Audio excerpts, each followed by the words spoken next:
Hey guys, today we're going to talk about factoring quadratic expressions, which hopefully is something you've done in the past in Algebra 2, hopefully. Anyway, maybe not with the COVID, so it might not have gotten there.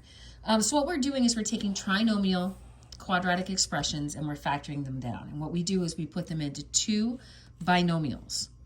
We take the square root of the first term, which here is x squared, and we have x and x. We take the factors of the last term, which is 15 times 1 and 5 times 3. These have to multiply up to this last term. They also have to add up to the middle term here. Because these are both positive, they have to add up to 8. Since 5 times 3 is 15 and 5 plus 3 is 8, those are the two terms we use. Now, it doesn't matter if 5 is here or if 3 is here, because 5 times 3 is the same thing as 3 times 5. So there you go. If they're both positive here, they're both positive in the binomials. So let's look at another situation here where we have the middle term is negative and the last term is positive. Again, we have x squared. The square root of that is x and x. This is a positive, this is a negative. So I'm going to look at the factors of 20. I have 20 times 1, I have 10 times 2, and I have 5 times 4. So now I'm going to look at my sets of factors and figure out which one I can use to get to 12. 10 and 2 together equal 12. But since this is negative, these are both negative. Because a negative times a negative is a positive, and a negative plus a negative is a negative. So I'm going to have negative 10 and negative 2. And that would be my answer.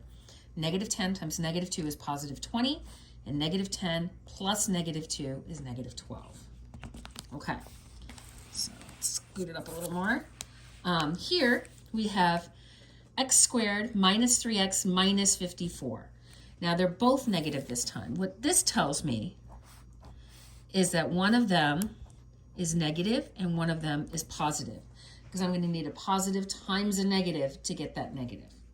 So I'm going to write down the factors I know of 54. I have 54 times 1, I have 27 times 2, and I have, let's see, 9 times, or I wrote 6 times 9. Okay, now, 54 and 1, there's no way I can get to 3. Can't be that one. 27 and 2, there's no way I can add or subtract those two together to get to 3. But 9 and 6 I can. And so now that I look at that, I need to figure out whether I want my 9 to be negative or my 6 to be negative. It's a negative 3, so I have to figure out which one of those two numbers is my negative term so that when they add together, I get negative 3. I'm going to have negative 9 plus 6 is negative 3. So that is my answer. On to the next one. This is the last scenario. Again, my last term is negative. So I'm going to have the square root of x squared, x and x. One is negative, one is positive. So now I have 18. Wait a minute.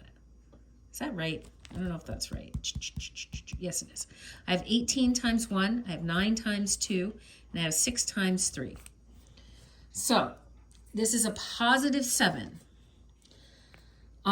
18 and 1, I can't get to 7 from that. 9 and 2, that looks like it's got some possibilities there. 6 and 3, can't get to 7. So now I'm looking at my 9 and 2, and I need it to become positive 7. That would only work if I have positive 9 and negative 2. So I'm going to put my 9 here and my 2 here. Okay. I can't really see that very well. This last one is not a trinomial. But I can look at this expression and I can see that both of these terms here, I can factor numbers out of. I know that 3 goes into 3 and 3 goes into 27, so I'm going to write that down. Then I have to look at them both and figure out what's the highest value of x that I can factor out of both of them. I can factor an x squared out of x cubed and an x squared out of x squared. I can't factor an x cubed out of x squared because there's not enough x's. So I'm going to take the 3x squared. So 3x squared times what equals 3x to the third? Times x. And 3x squared times negative 9 gives me negative 27x squared. So that is my answer. And that is what you're working on.